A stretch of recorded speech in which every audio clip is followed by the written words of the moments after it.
우리에게 주시는 하나님의 말씀 시편 1편 1절 2절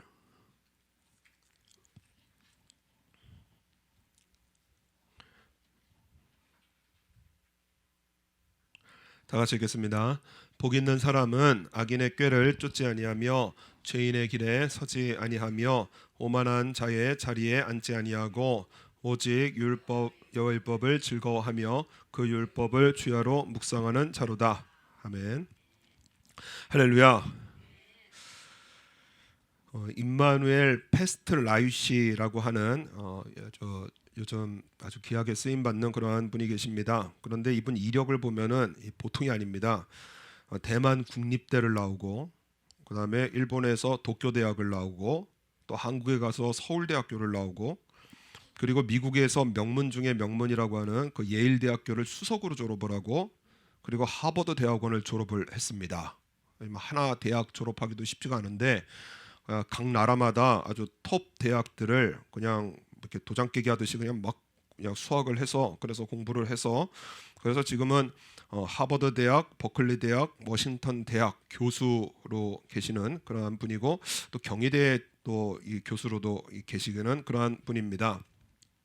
이런 학력을 쌓으려면 얼마나 정말 자기의 인생을 아주 열심으로 그리고 성실하게 그렇게 살아왔겠는가 싶습니다. 상상을 못할 그러한 아주 인생을 향해서 인생을 위해서 열심으로 살아온 그러한 분이 책을 하나 냈습니다. 그 책 제목이 무엇이냐? 인생은 속도가 아니라 방향이다.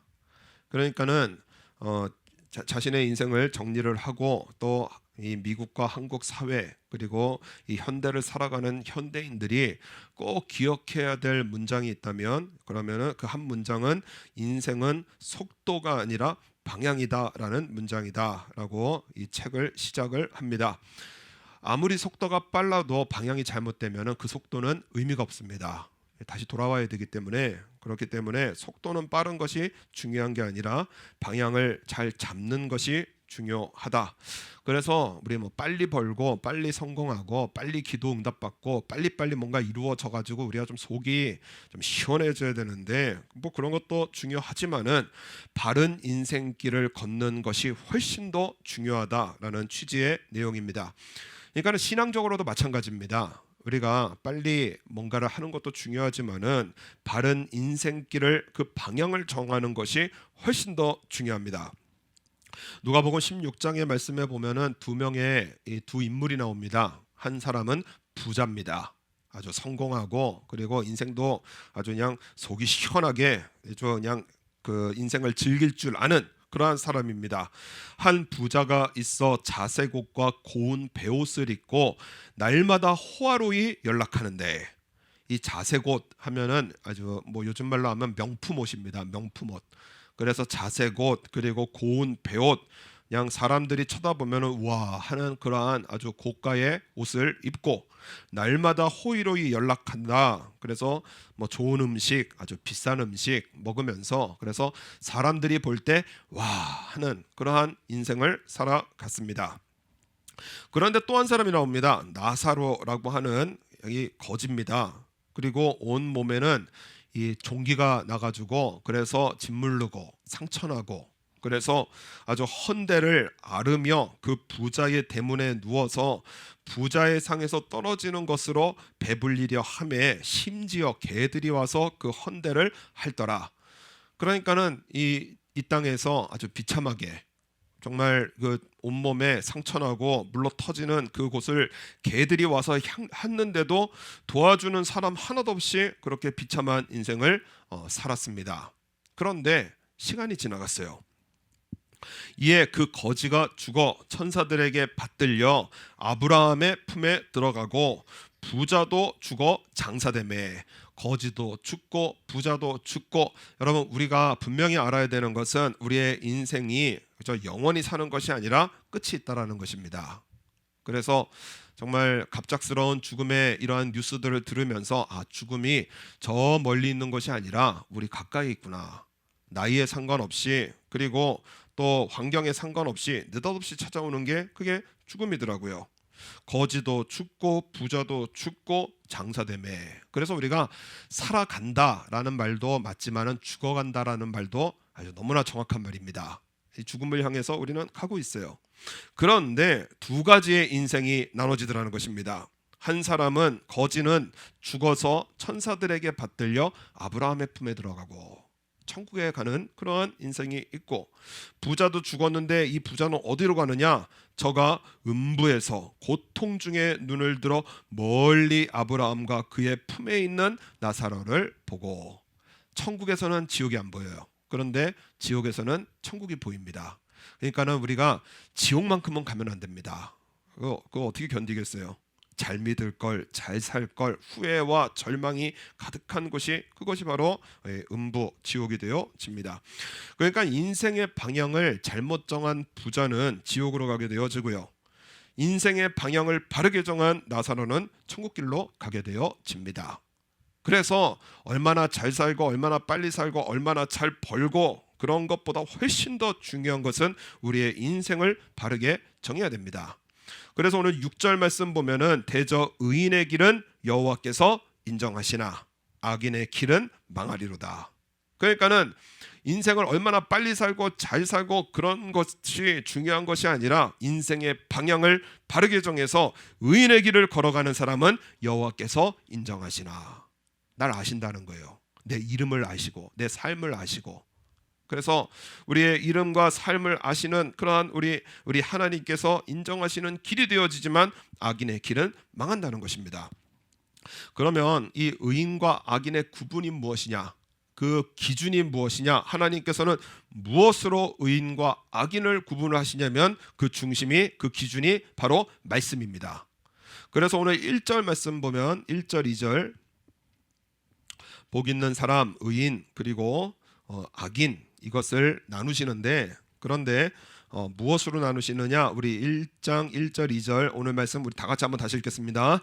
복 있는 사람은 악인의 꾀를 쫓지 아니하며 죄인의 길에 서지 아니하며 오만한 자의 자리에 앉지 아니하고 오직 여호와의 율법을 즐거워하며 그 율법을 주야로 묵상하는 자로다. 아멘. 그러니까 하나님께서 의인과 악인을 구별하시는데 내가 얼마나 좋은 사람인지, 내가 얼마나 야사시한 사람인지, 아니면 내가 얼마나 이 나쁜 사람인지, 그것으로 의인과 악인을 구별하시는 것이 아니라 말씀에 대한 내 태도로 구별하신다는 거예요.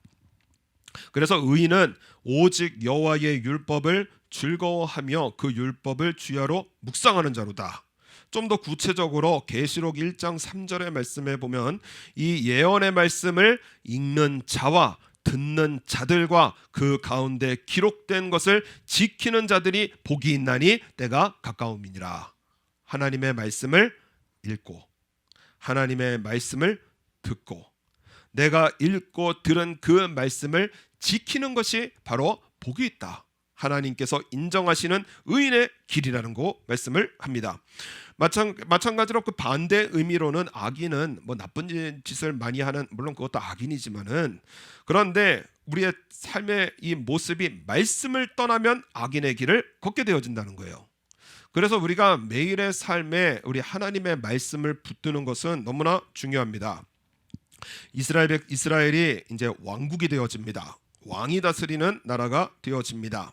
하나님께서 미리 신명기서를 통해서 말씀을 하셨는데 왕위에 오르거든, 그러면은 여러분 우리가 대통령을 뽑을 때도 저 사람이 어떤 생각을 가지고 있는지, 경제, 뭐 정치, 어떠한 그 외교, 어떠한 비전을 가지고 있는지, 그래서 정말 국가 운영을 얼마나 잘하는지, 그것이 초점인데 하나님의 초점은 그게 아닙니다.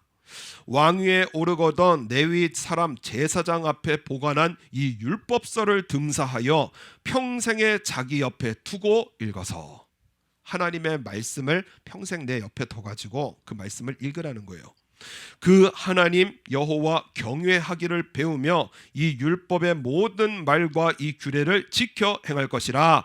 그리하면 그의 마음이 그 형제 위에 교만하지 아니하고 이 명령에서 떠나 좌로나 우로나 치우치지 아니하리니 이스라엘 중에서 그와 그의 자손의 왕위에 있는 날이 장구하리라. 그러니까 하나님께서 나에게 복을 주시고, 그리고 국가가 튼튼하게 하시고, 그리고 우리의 그 후손들이 왕위에 있는 날이 장구하게 되어지는 그 중심이 무엇이냐면 바로 하나님의 말씀을 읽고 듣고 그리고 그 가운데 지켜 행하는 것이, 그것이 바로 복이라는 것입니다. 하나님께서 인정하신다는 거예요. 대표적으로 이스라엘의 초대 그리고 2대 왕의 모습을 우리는 곧잘 비교를 하게 되어집니다. 바로 1대 왕인 사울입니다. 여러분, 사울은 외모도 잘생겼고요, 키도 크고 아주 정말 외모적으로 괜찮았고, 그리고 처음에 겸손했던 그러한 사울 왕이었습니다. 그런데 왕위에 있으면서 사울이 점점 변질되는 거예요. 하나님의 말씀과 멀어져 가기 때문에 그렇습니다. 그리고 나서 그 하이라이트가 사무엘상 15장인데 하나님께서 아말렉을 치라 명령을 하셨습니다. 지금 가서 아말렉을 쳐서 그들의 모든 소유를 남기지 말고 진멸하되 남녀와 소아와 젖먹는 아유와 유양과 약대와 나귀들을 죽이라 하셨나이다. 이 사무엘을 통하여 사울이 하나님께서 약속하신 승리의 이 전투를, 이 말씀을 듣게 되어지고 말씀대로 아말렉과 전투를 벌여서 대승을 거둡니다. 여러분, 아말렉은 대대적으로 약탈하는 부족이었습니다. 그러니까 좋은 것들이 잔뜩 있었거든요.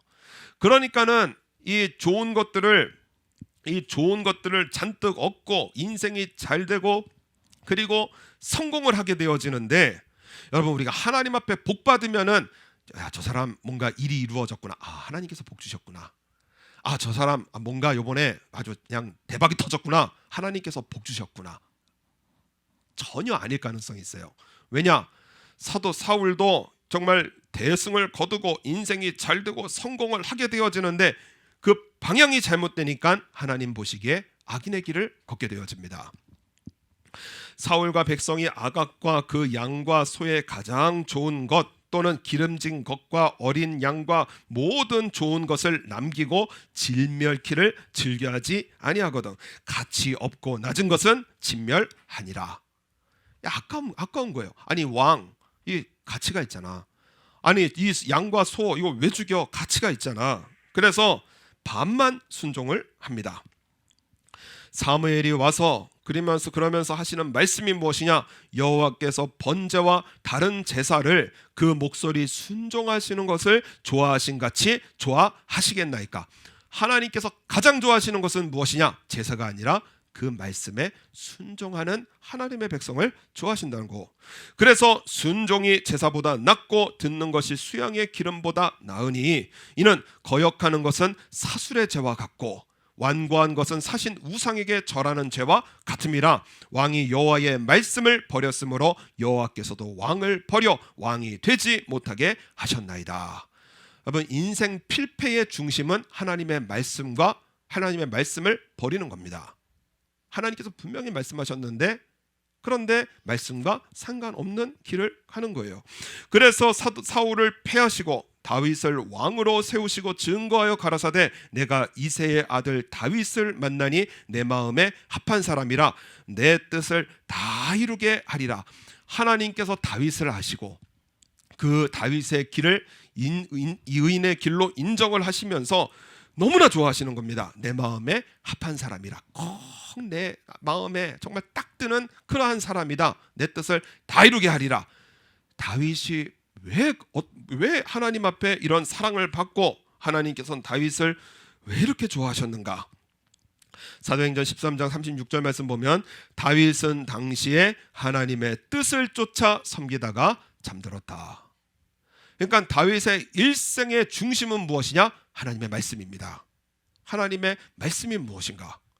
사울이 눈앞에 있을 때도 하나님의 말씀이 무엇인가? 압살롬이 이 반역을 일으킬 때도 또 그 하나님의 말씀이 무엇인가? 시므이가 자기를 향해서 그냥 모욕과 욕을 퍼부을 때도 하나님의 말씀이 무엇인가? 그래서 사울과 다윗의 결정적인 차이는 무엇이냐? 인생의 승리, 인생의 위기, 이 모든 인생의 굴곡에서 그것을 어떻게 해결하는가에 따른 차이예요. 그래서 오늘 말씀해 보면은 1절에 하나님께서 이 세 가지지만 한 가지 일입니다. 세 가지지만 한 가지 일인데 성도가 피해야 될 이 세 가지 일. 복 있는 사람은 악인의 꾀를 쫓지 아니하며 죄인의 길에 서지 아니하며 오만한 자의 자리에 앉지 아니하고. 이 악인의 꾀 하면은 이 사악한 인간적인 모략이 되어집니다. 그러니까 우리가 이 솔깃하다라는 말을 우리가 사용하잖아요. 이 솔깃하다, 솔깃한 거예요. 저희 친구가 예전에 연락이 왔는데 보이스 피싱 당했다는 겁니다. 그래서 700만 원을 보냈다는 거예요. 그래서 아니 그게 왜 그렇게 당해? 그랬더니 솔깃한 내용을 말을 한다는 겁니다. 보내면 뭔가 될 것 같은 거예요. 지금 이 하나님의 백성들이 이 복이 없는 사람의 특징이 무엇이냐? 하나님께서는 분명히 말씀하셨는데 말씀이 아니라 내 귀에 솔깃한 말을 듣고 살아가는 겁니다. 사울이 왜 이 불순종을 했느냐? 솔깃한 거예요. 하나님께서는 싹 다 진멸하라 이렇게 말씀을 하셨는데 사울은 반만 지켰거든요. 왜냐? 사무엘이 묻습니다. 어찌하여 왕이 여호와의 목소리를 청종치 아니하고 탈취하기에만 급하여 여호와의 악하게 여기시는 것을 행하셨나이까? 하고 물어봤습니다. 그랬더니 사울이 뭐라 그러느냐? 다만 백성이 그 마땅히 멸할 것 중에서 알고 있었어요. 다 멸해야 되는 것을 알고 있었습니다. 그런데 뭐라 그러냐? 가장 좋은 것으로 길갈에서 당신의 하나님 여호와께 제사하려고 양과 소를 취하였나이다. 사울이 사무엘에게 이르되 내가 범죄하였나이다. 내가 여호와의 명령과 당신의 말씀을 어긴 것은 내가 백성을 두려워하여 그 말을 청종하였음이니이다. 그러니까는 하나님의 명령이 분명했거든요. 그래서 싹 다 진멸하라. 생명은 남겨두지도 말고 싹 다 진멸하라는 것이 하나님의 명령인데, 아니 아각 왕 이거 이 포로로서 가치가 있잖아. 부하들이 와서 그러는 거예요. 아니 저 소와 양들, 저 전리품들, 저 약탈 민족이니까 좋은 게 잔뜩 있었거든. 그러니까는 아유 저거 죽이고 이거 너무 아깝지 않습니까? 그래서 아니 마땅히 멸해야 되는데, 그랬더니 백성들이 뭐라 그러냐? 병사들이 와서 그러면 이렇게 합시다. 우리가 조금 챙기고 누가 뭐라고 하면 하나님께 제사 드리려고 그랬습니다. 이렇게 말을 합시다. 아주 합리적이에요.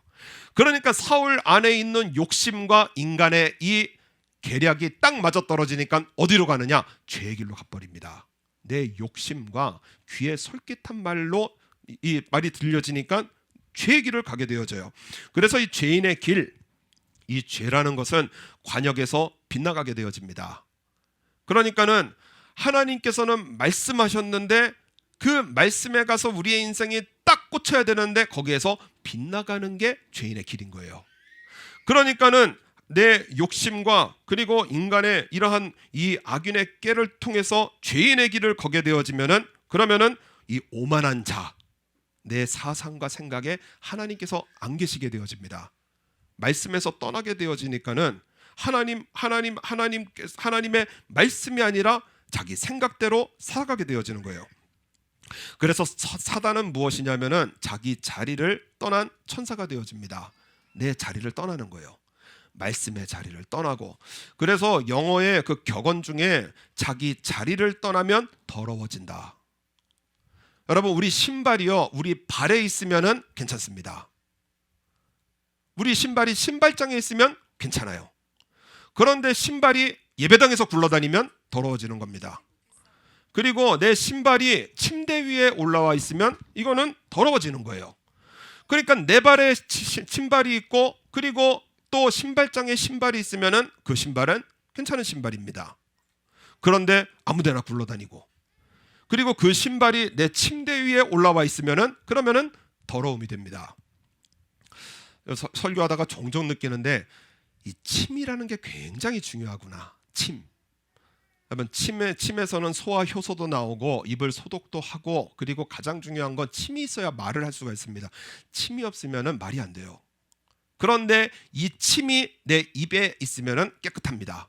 그러니까 우리가 침을 삼키잖아요. 그런데 침이 입 밖으로 나오는 순간부터 이거는 더러워지는 거예요. 그래서 뭐 그런 분 보셨어요? 우리 사랑하는 남편의 침이야 하면서 이렇게 막 바르고 다니는 분 있어요? 내 사랑하는 애인의 침이야 하면서 그거를 봉지에 넣어 갖고 다니는 사람 있어요? 아니에요. 침은 입 안에 있어야 깨끗하지요. 콧물도 그렇고 침도 그렇고 우리의 몸에 유익한 것들이 제자리에 있어야 그것이 유익한데, 코가 이렇게 나오고 그리고 침이 이렇게 흐르고 제자리를 벗어나는 순간 바로 더러움이 되어집니다.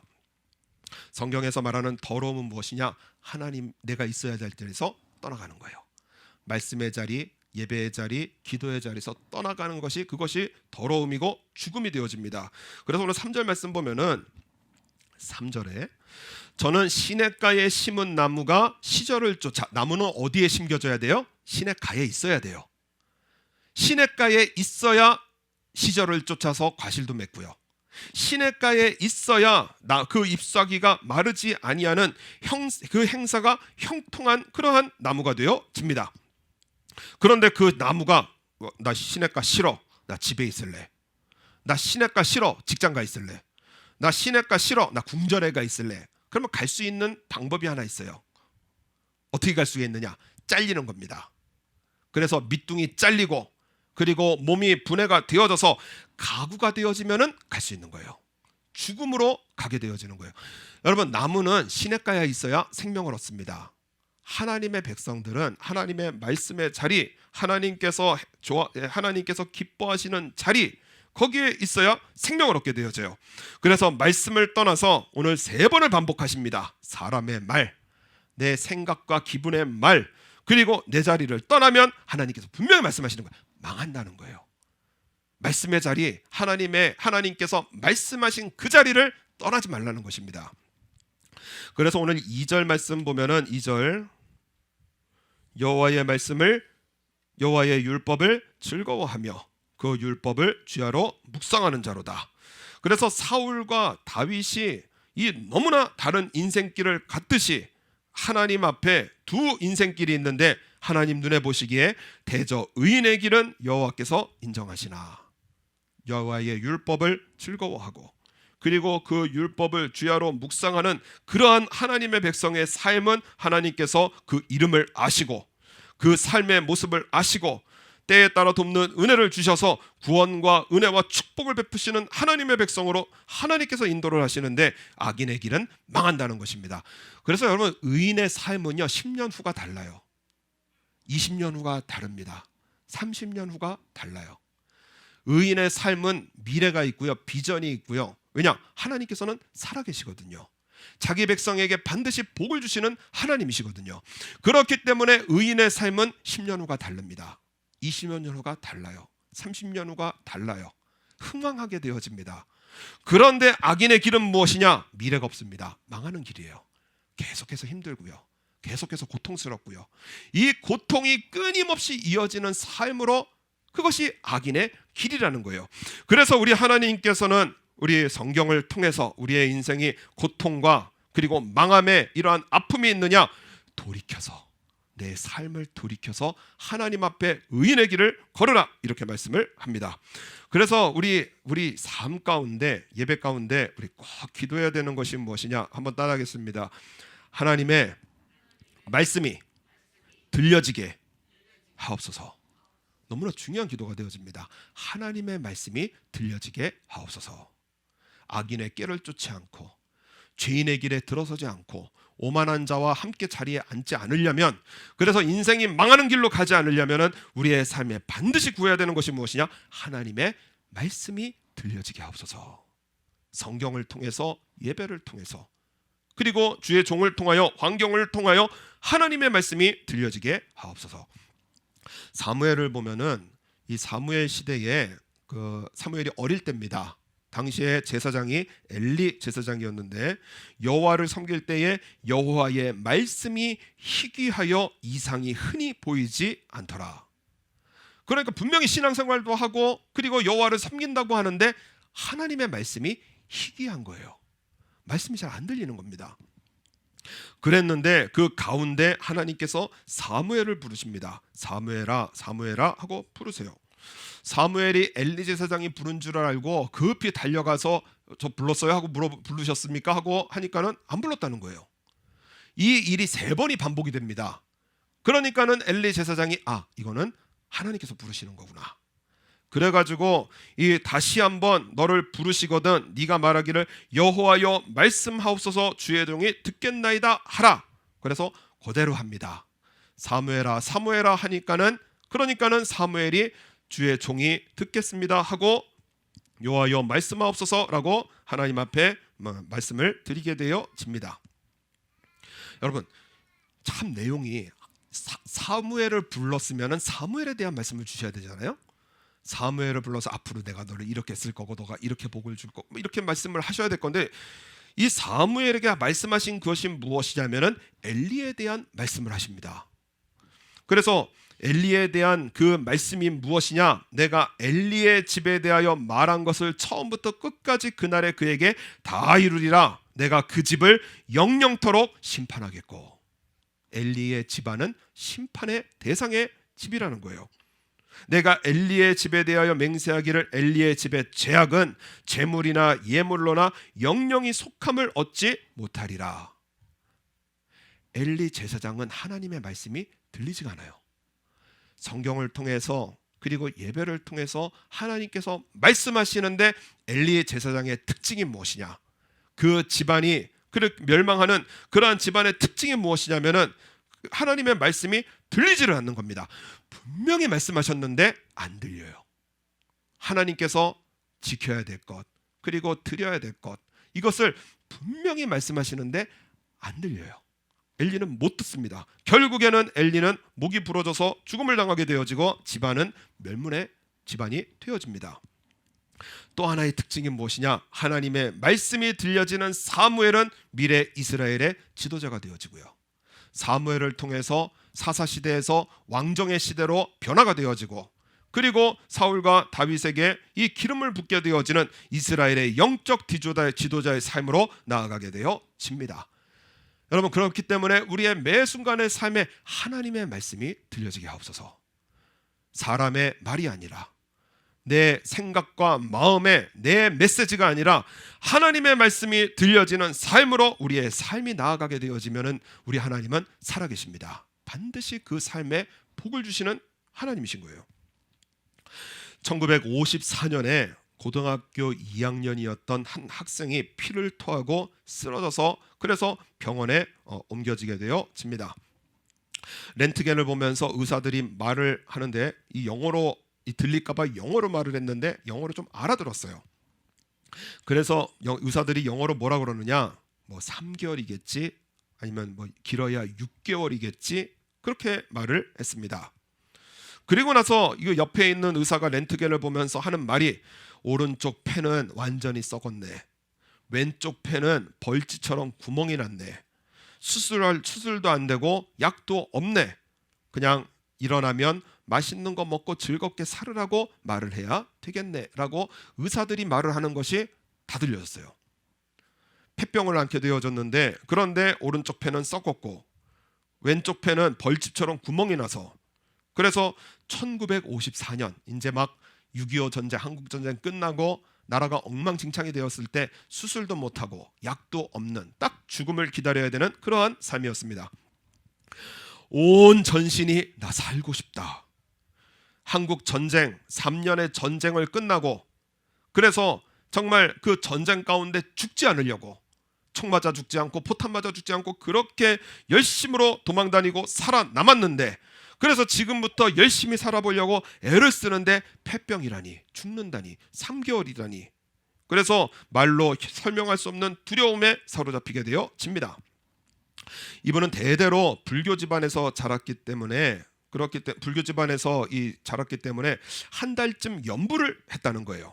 할머니도 불교 집안이었고 그리고 증조 할머니도 불교였고 그래서 한 달쯤 정말 살 소망을 가지고 연부를 한 달을 정말 죽자사자 외웠다고 합니다. 아무리 연부를 외워도 나무아비탑을 아무리 외쳐대도 부처의 대답도 없고 평안도 없고 이거 가짜구나. 불교에는 아무런 것도 없구나. 이거 완전히 가짜구나. 그래서 도대체 이 인생을 어떻게 할 거라면서 울부짖고 있는 그때에 이 소식을 들었던 그 학생의 누나의 친구가 찾아왔습니다. 처음 듣는 말을 하는데 뭐라 그러느냐? 예수님 믿어라. 예수님은 하나님의 아들이시고 너를 위해서 죽으신 그러한 분이시다. 불교에는 거기에는 구원이 없다. 인간이 만들어낸 철학이다. 오직 살아계신 예수님만이 너의 구원이 되신다. 너무 듣기 싫은 거예요. 정말 그냥 죽음으로 폐가 고통스럽고 숨쉬기도 어려운데 와가지고 예수 믿어라 그러니까는 듣기 싫어가지고 쫓아내는데 안 가는 겁니다. 그래가지고 피가 섞인 침을 뱉고 욕을 하고, 그리고 정말 이 폐병은 옮기 때문에 다가오지 말라 하면서 그렇게 침을 뱉어대는데 그 침 다 맞아가면서 하나님이 보내셔서 나는 폐병 안 걸리는 걸로 믿다 그러면서 그 학생을 붙들고 우는 거예요.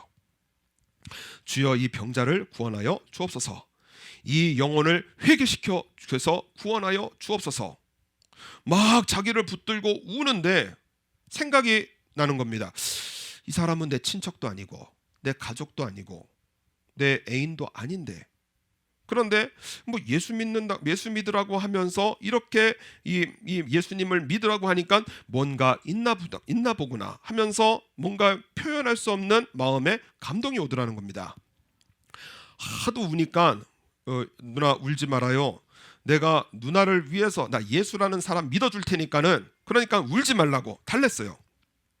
그리고 나서 하는 말이, 그러면 예수 씨를 어떻게 믿는 거느냐? 그러니까는 뭐라고 할 줄 몰라가지고 예수 씨를 어떻게 믿어야 되느냐? 그랬더니 그 누나가 뭐라고 하느냐? 예수님을 믿는 것은 성경이다. 성경을 읽자. 그래서 매일 와서 성경을 같이 읽어주는 거예요. 폐병으로 온몸에 힘은 없고 성경책은 왜 이렇게 두꺼운지 이거 다 읽기 전에 죽겠다 싶은 거지만은, 그런데 같이 하도 누나가 오니까 읽어 나아갔습니다. 그리고 나서 한 번을 쭉 읽는데, 그런데 너무 재미없더라는 거예요.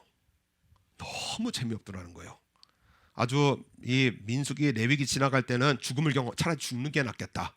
누나는 와서 뭐 이렇게 읽는데 뭐라고 하는지 하나도 모르는데, 이분이 나중에 하는 말이 그렇습니다. 하나님을 모르니까는 재미가 없는 거예요.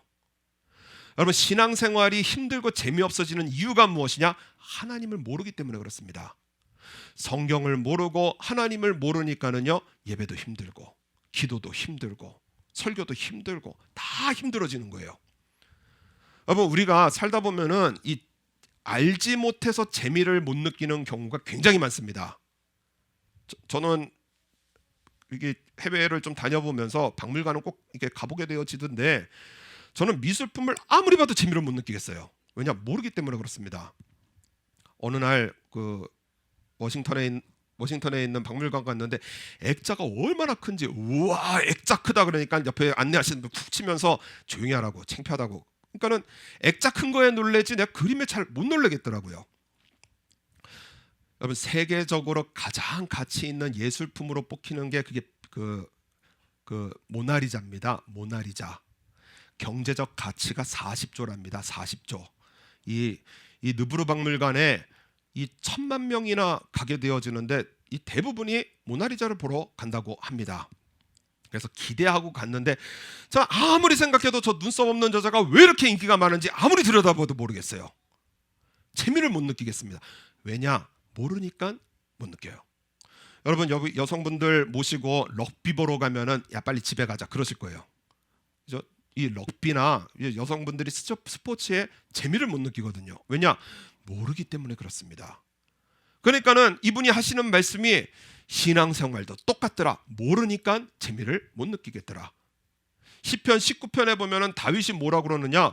하나님의 말씀이 얼마나 행복한지, 여호와의 율법은 완전하여 여호와를 소성케 하고 여호와의 증거는 확실하여 우둔한 자로 지혜롭게 하며 여호와의 교훈은 정직하여 마음을 기쁘게 하고 여호와의 계명은 순결하여 눈을 밝게 하도다.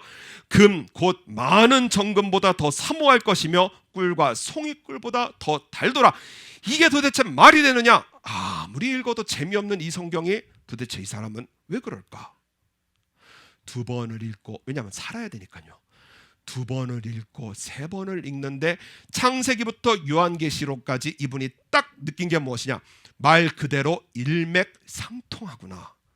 하나의 스토리가 쭉 연결이 되어지는데, 이 말 저 말 써여 있는 것이 아니라 창세기부터 요한계시록까지 모든 것이 바로 하나님의 말씀으로, 예수님으로 중심이 되어져 있구나, 이것을 깨우치게 되어집니다. 하나님의 말씀이 믿어지니까는, 그러니까는 성경 속에서 읽어가면서 이 기적이라는 게 믿어지는 거예요. 예수님이라는 그 분은 철학이나 설명을 하시는 분이 아니라 죄인이 오면 용서해 버리시고, 귀신 들린 자가 오면 귀신을 쫓아내 버리시고, 그리고 병든 자가 오면 병을 고쳐주시고, 자기는 의학적으로 죽은 사람이기 때문에 수술도 의학도 이 필요가 없고 종교도 필요가 없고 기적이 필요했던 그러한 육체였습니다. 그런데 성경을 보니까는 기적이 충만한데 말씀을 읽다 보니까 그 기적이 믿어지더라는 거예요. 그래서 뭐라 그러느냐? 성경을 보니까는 예수님은 철학과 논리로 기독교를 세운 것이 아니라 말씀과 기적으로 세우신 분이기 때문에 이분 하신 말 그대로입니다.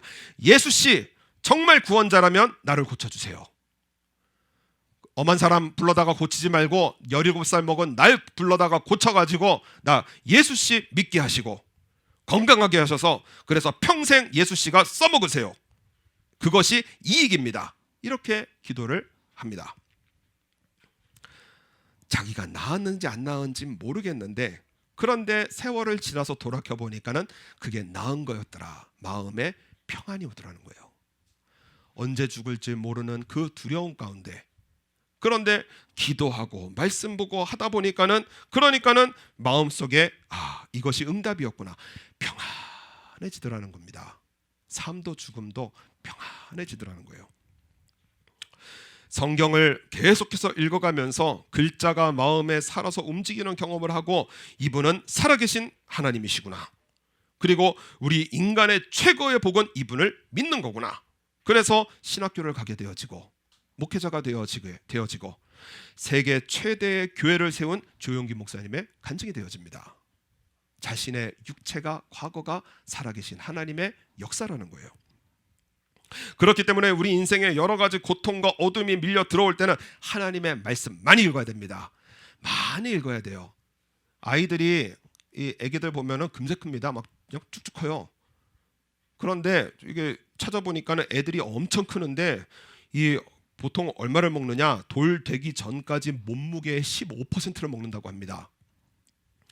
몸무게의 15%라고 하면 감이 잘 안 오시지만은 여러분, 제가 15%를 먹으려면 한 10kg쯤은 먹어야 됩니다. 우리 청년부들 회식할 때 한 7, 8kg 정도 사는데, 그러니까는 매일같이 몸무게 15%, 10kg를 먹는 거예요. 그러니까는 그게 소화가 되어지고 피가 살이 되어지고 근육이 되어지고 아이가 자라나는 겁니다. 그와 마찬가지로 베드로 사도가 무엇이라고 말씀을 하느냐? 그러므로 모든 악독과 모든 괴울과 외식과 시기와 모든 비방하는 말을 버리고. 인생의 고통을 당했느냐? 오늘 말씀과 같이 우리 사람의 이 괴울, 그리고 또한 죄인의 길, 오만한 자리, 그런 것에 앉지 말고 악독과 괴울과 외식과 시기와 모든 비방하는 말을 버리고 갓난 아이들 같이 순전하고 신령한 젖을 사모하라. 이는 이로 말미암아 너희로 구원에 이르도록 자라게 하려 함이니라. 하나님의 말씀을 많이 먹으면, 그러면은 우리의 삶에 그것이 영적 근육이 되어지고 영적 살이 되어져서, 그래서 구원에 이르도록 우리를 자라게 하시는 신령한 저주로 주신 것이 바로 성경이라는 것입니다. 우리가 다 왕같은 제사장이고, 그리고 우리 하나님께서 우리의 삶에 그저 예수님께 붙어 있으면은 모든 영양분을 예수님으로부터 받아서 예수님으로부터 직접 인도함을 받는 신앙생활을 누구든지 할 수 있다라는 것입니다. 그래서 목사님 아니라는 거예요. 하나님, 우리의 삶의 유일한 구원자, 그리고 유일한 우리의 하나님은 바로 우리 예수님이신 거예요. 나의 구원의 하나님이시고 나를 구원으로 인도하시는 예수님은 오늘 말씀으로 저와 여러분과 함께 하셨어요. 그래서 말씀을 듣고 말씀을 읽고 말씀대로 행하면은 여러분 10년 뒤가 달라지고요. 우리 청년들 20년 뒤가 달라지고요. 30년 뒤가 달라지고요. 하나님께서 쓰시는 그러한 능력의 삶으로 저와 여러분의 삶을 인도하시는 우리 하나님 아버지십니다. 그래서 우리 성경은, 여러분, 우리 신앙생활은 덮어놓고 믿으면 안 돼요. 그냥 덮어놓고 믿자 아니에요. 성경은 펴서 믿어야 됩니다.